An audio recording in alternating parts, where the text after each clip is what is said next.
Thrillride here. Hey man, this is a special message to my YouTube subscribers. You guys were my first set of fans, right? When this thing kicked off about 4 years ago, the one-man Thrillride before an alumni game, or actually the first promo was before my Ring of Honor tryout or whatever, right? It was like a madman talking in the car. I appreciate all you guys who have followed me all these years as I pursued my dreams in a very public and unconventional way. If you don't follow me on other forms of social, this may be news to you. But then you're a dink for not following me on other forms of social. But the one-man Thrillride is main eventing a pay-per-view next month.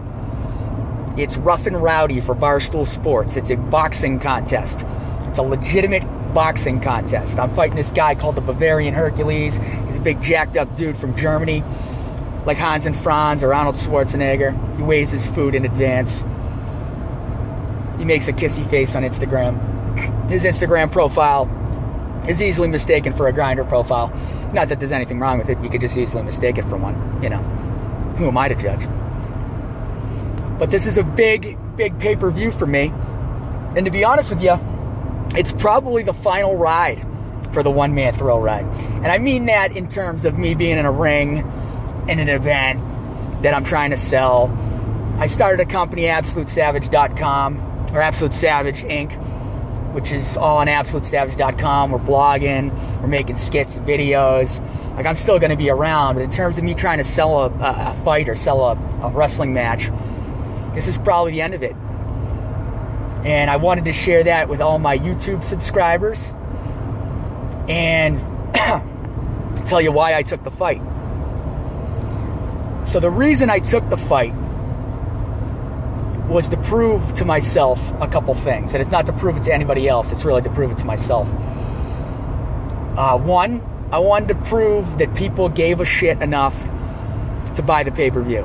I want to see if I got drawing power for myself, right? I'm not trying to parlay this into a job. I don't give a fuck. Those days are behind me. I'm married with kids. I got a mortgage. I'm not going to Orlando for 60 grand a year. That ain't gonna get it done. But I want to prove to myself that what I thought all along.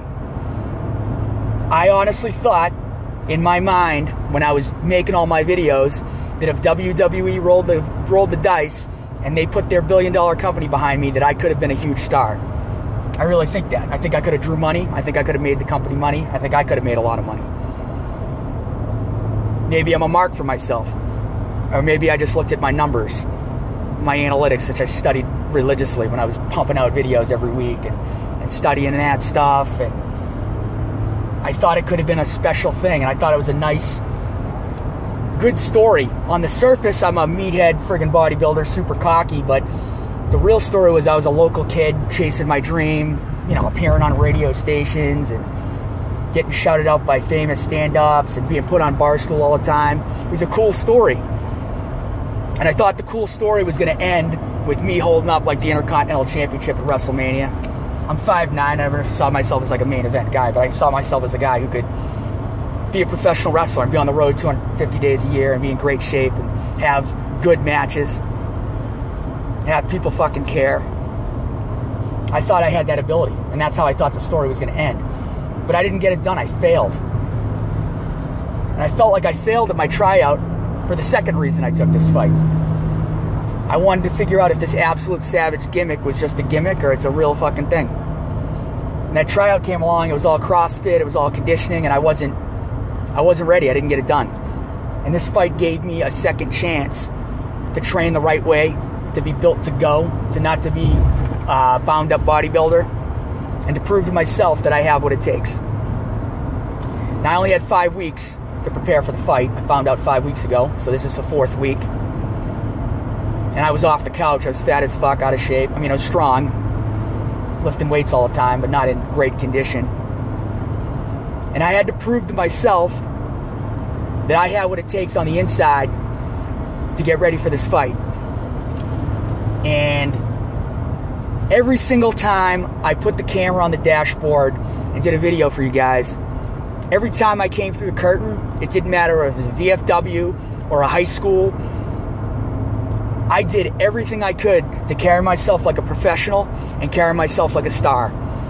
And that's what I'm going to do at the Grady Cole Center. There's no other way. And this is supposed to be a bum fight. You know, that's how it's advertised. These are bum fights, right? I'm not a pro fighter. I ain't Conor McGregor, for fuck's sakes. But I took the fight. I took the bum fight to prove that I'm not a bum. And I think I'm a star. And I think that the people who passed on me, whether that be a movie company, whether that, you know, production company or a WWE, Comedy Central, every person who saw the pilot of Naked Sports and didn't think it was the funniest thing ever, I want to prove them wrong one time. And that's how it ends. That's how the book ends for the One Man Thrill Ride. Now, will there be more videos? Will we continue to crush it on AbsoluteSavage.com? Will we still win, lose, or tie, sell that merch till the day we die? Probably. I enjoy doing that stuff. But I owed it to the Stoolies, and I owed it to all my fans who supported me from the beginning, who saw something in me that was a little bit different than everything else in professional wrestling. Even if it wasn't 50,000 people on YouTube, it's like, what, 16, 20, something like that? I felt like I owed it to you guys to take this fight, to take it seriously. So when my son sees his dad, you know, 10 years from now, all these videos online of me acting like a jackass, he understands what it was all about. I want him to see how I approach this fight, the way I've approached everything in life, the way I approach pro wrestling, and that was to give the absolute best I could and put on a great show for the audience.